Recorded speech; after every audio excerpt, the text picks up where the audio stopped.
Roughing It by Mark Twain, Chapter 11. And sure enough, 2 or 3 years afterward, we did hear him again. News came to the Pacific coast that the Vigilance Committee in Montana, whither Slade had removed from Rocky Ridge, had hanged him. I find an account of the affair in the thrilling little book I quoted a paragraph from in the last chapter, The Vigilantes of Montana, being a reliable account of the capture, trial, and execution of Henry Plummer's notorious road agent band by Professor Thomas J. Dimsdale, Virginia City, Montana. Mr. Dimsdale's chapter is well worth reading as a specimen of how the people of the frontier deal with criminals when the courts of law prove inefficient. Mr. Dimsdale makes 2 remarks about Slade, both of which are accurately descriptive, and one of which is exceedingly picturesque. Those who saw him in his natural state only would pronounce him to be a kind husband, a most hospitable host, and a courteous gentleman. On the contrary, those who met him when maddened with liquor and surrounded by a gang of armed roughs would pronounce him a fiend incarnate. And this: from Fort Kearny west he was feared a great deal more than the Almighty. For compactness, simplicity, and vigor of expression, I will back that sentence against anything in literature. Mr. Dimsdale's narrative is as follows. In all places where italics occur, they are mine. After the execution of the 5 men on the 14th of January, the vigilantes considered that their work was nearly ended. They had freed the country of highwaymen and murderers to a great extent, and they determined that in the absence of the regular civil authority they would establish a people's court where all offenders should be tried by judge and jury. This was the nearest approach to social order that the circumstances permitted, and, though strict legal authority was wanting, yet the people were firmly determined to maintain its efficiency and to enforce its decrees. It may here be mentioned that the overt act which was the last round on the fatal ladder leading to the scaffold on which Slade perished was the tearing in pieces and stamping upon a writ of this court, followed by his arrest of the Judge Alexander Davis, by authority of a presented derringer and with his own hands. J. A. Slade was himself, we have been informed, a vigilante. He openly boasted of it and said he knew all that they knew. He was never accused or even suspected of either murder or robbery committed in this territory. The latter crime was never laid to his charge in any place, but that he had killed several men in other localities was notorious, and his bad reputation in this respect was a most powerful argument in determining his fate, when he was finally arrested for the offense above mentioned. On returning from Milk River, he became more and more addicted to drinking, until at last it was a common feat for him and his friends to take the town. He and a couple of his dependents might often be seen on one horse galloping through the streets, shouting and yelling, firing revolvers, etc. On many occasions he would ride his horse into stores, break up bars, toss the scales out of doors, and use most insulting language to parties present. Just previous to the day of his arrest, he had given a fearful beating to one of his followers, but such was his influence over them that the man wept bitterly at the gallows and begged for his life with all his power. It had become quite common when Slade was on a spree for the shopkeepers and citizens to close the stores and put out all the lights, being fearful of some outrage at his hands. For his wanton destruction of goods and furniture, he was always ready to pay, when sober, if he had money. But there were not a few who regarded payment as small satisfaction for the outrage, and these men were his personal enemies. From time to time, Slade received warnings from men that he well knew would not deceive him of the certain end of his conduct. There was not a moment, for weeks previous to his arrest, in which the public did not expect to hear of some bloody outrage. The dread of his very name and the presence of the armed band of hangers-on who followed him alone prevented a resistance which must certainly have ended in the instant murder or mutilation of the opposing party. Slade was frequently arrested by order of the court whose organization we have described, and had treated it with respect by paying 1 or 2 fines and promising to pay the rest when he had money. But in the transaction that occurred at this crisis, he forgot even this caution, and goaded by passion and the hatred of restraint, he sprang into the embrace of death. Slade had been drunk and cutting up all night. He and his companions had made the town a perfect hell. In the morning, J.M. Fox, the sheriff, met him, arrested him, took him into court, and commenced reading a warrant that he had for his arrest by way of arraignment. He became uncontrollably furious, and seizing the writ, he tore it up, threw it on the ground, and stamped upon it. The clicking of the locks of his companions' revolvers was instantly heard, and a crisis was expected. The sheriff did not attempt his retention, but being at least as prudent as he was valiant, he succumbed, leaving Slade the master of the situation and the conqueror and ruler of the courts, law, and lawmakers. This was a declaration of war, and was so accepted. The Vigilance Committee now felt that the question of social order and the preponderance of the law-abiding citizens had then and there to be decided.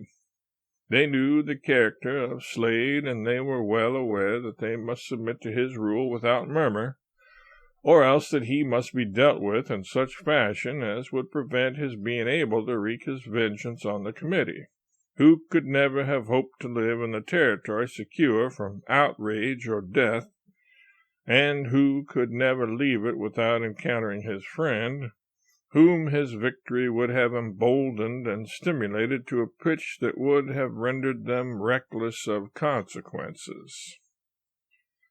The day previous he had ridden into Doris's store, and on being requested to leave, he drew his revolver and threatened to kill the gentleman who spoke to him. Another saloon he had led his horse into, and buying a bottle of wine, he tried to make the animal drink it. This was not considered an uncommon performance, as he had often entered saloons and commenced firing at the lamps, causing a wild stampede. A leading member of the committee met Slade, and informed him in the quiet, earnest manner of one who feels the importance of what he is saying. "Slade, get your horse at once and go home, or there will be hell to pay." Slade started and took a long look with his dark and piercing eyes at the gentleman. "What do you mean?" said he. "You have no right to ask me what I mean," was the quiet reply. "Get your horse at once, and remember what I tell you." After a short pause, he promised to do so, and actually got into the saddle.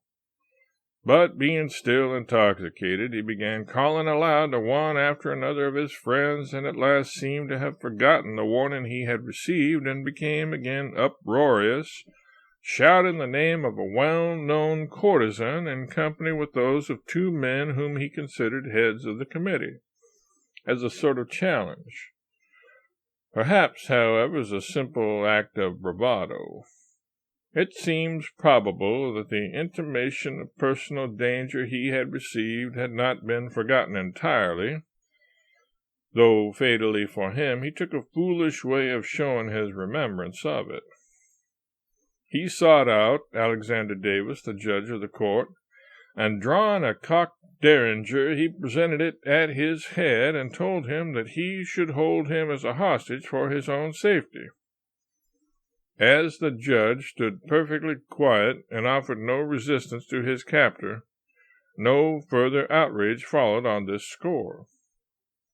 Previous to this, on account of the critical state of affairs, the committee had met and at last resolved to arrest him. His execution had not been agreed upon, and at that time would have been negatived most assuredly. A messenger rode down to Nevada to inform the leading men of what was on hand, as it was desirable to show that there was a feeling of unanimity on the subject all along the gulch. The miners turned out almost en masse, leaving their work and forming in solid column about 600 strong, armed to the teeth. They marched up to Virginia. The leader of the body well knew the temper of his men on the subject. He spurred on ahead of them, and hastily calling a meeting of the executive, he told them plainly that the miners meant business, and that if they came up they would not stand in the street to be shot down by Slade's friends, but that they would take him and hang him. The meeting was small, as the Virginia men were loath to act at all. This momentous announcement of the feeling of the lower town was made to a cluster of men who were deliberation behind a wagon at the rear of a store on Main Street. The committee were most unwilling to proceed to extremities. All the duty they had ever performed seemed as nothing to the task before them, but they had to decide, and that quickly. It was finally agreed that if the whole body of the miners were of the opinion that he should be hanged, that the committee left it in their hands to deal with him. Off at hot speed rode the leader of the Nevada men to join his command. Slade had found out what was intended, and the news sobered him instantly. He went into P.S. Fout's store where Davis was, and apologized for his conduct, saying that he would take it all back. The head of the column now wheeled into Wallace Street and marched up at quick time. Halting in front of the store, the executive officer of the committee stepped forward and arrested Slade, who was at once informed of his doom, and inquiry was made as to whether he had any business to settle. Several parties spoke to him on the subject, but to all such inquiries he turned a deaf ear, being entirely absorbed in the terrifying reflections on his own awful position. He never ceased his entreaties for life and to see his dear wife. The unfortunate lady referred to, between whom and Slade there existed a warm affection, was at this time living at their ranch on the Madison. She was possessed of considerable personal attractions, tall, well-formed, of graceful carriage, pleasing manners, and was withal an accomplished horsewoman. A messenger from Slade rode at full speed to inform her of her husband's arrest. In an instant she was in the saddle, and with all the energy that love and despair could lend to an ardent temperament and a strong physique, she urged her fleet charger over the 12 miles of rough and rocky ground that intervened between her and the object of her passionate devotion. Meanwhile, a party of volunteers had made the necessary preparations for the execution in the valley traversed by the branch. Beneath the side of Fout's and Russell's stone building there was a corral, the gate-posts of which were strong and high. Across the top was laid a beam to which the rope was fastened, and a dry goods box served for the platform. To this place Slade was marched, surrounded by a guard, composing the best armed and most numerous force that has ever appeared in Montana Territory. The doomed man had so exhausted himself by tears, prayers, and lamentations that he had scarcely strength left to stand under the fatal beam. He repeatedly exclaimed, my God, must I die? Oh, my dear wife!" On the return of the fatigue party, they encountered some friends of Slade, staunch and reliable citizens and members of the committee, but who were personally attached to the condemned. On hearing of his sentence, one of them, a stout-hearted man, pulled out his handkerchief and walked away, weeping like a child. Slade still begged to see his wife most piteously, and it seemed hard to deny his request. But the bloody consequences that were sure to follow the inevitable attempt at a rescue that her presence and entreaties would have certainly incited forbade the granting of his request. Several gentlemen were sent for to see him in his last moments, one of whom, Judge Davis, made a short address to the people, but in such low tones as to be inaudible save to a few in his immediate vicinity. One of his friends, after exhausting his powers of entreaty, threw off his coat and declared that the prisoner could not be hanged until he himself was killed. 100 guns were instantly leveled at him, whereupon he turned and fled. But being brought back, he was compelled to resume his code and to give a promise of future peaceable demeanor. Scarcely a leading man in Virginia could be found, though numbers of the citizens joined the ranks of the guard when the arrest was made. All lamented the stern necessity which dictated the execution.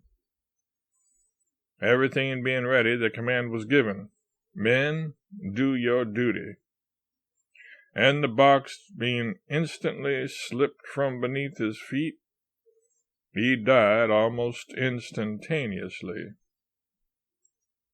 The body was cut down and carried to the Virginia Hotel, where in a darkened room it was scarcely laid out when the unfortunate and bereaved companion of the deceased arrived at headlong speed to find that all was over and that she was a widow. Her grief and heart-piercing cries were terrible evidences of the depth of her attachment for her lost husband, and a considerable period elapsed before she could regain the command of her excited feelings. There is something about the desperado nature that is wholly unaccountable. At least, it looks unaccountable. It is this: the true desperado is gifted with splendid courage, and yet he will take the most infamous advantage of his enemy. Armed and free, he will stand up before a host and fight until he is shot all to pieces, and yet, when he is under the gallows and helpless, he will cry and plead like a child. Words are cheap, and it is easy to call Slade a coward. All executed men who do not die game are promptly called cowards by unreflecting people. And when we read of Slade that he had so exhausted himself by tears, prayers, and lamentations that he had scarcely strength left to stand under the fatal beam, the disgraceful word suggests itself in a moment. Yet in frequently defying and inviting the vengeance of banded Rocky Mountain cutthroats by shooting down their comrades and leaders and never offering to hide or fly, Slade showed that he was a man of peerless bravery. No coward would dare that.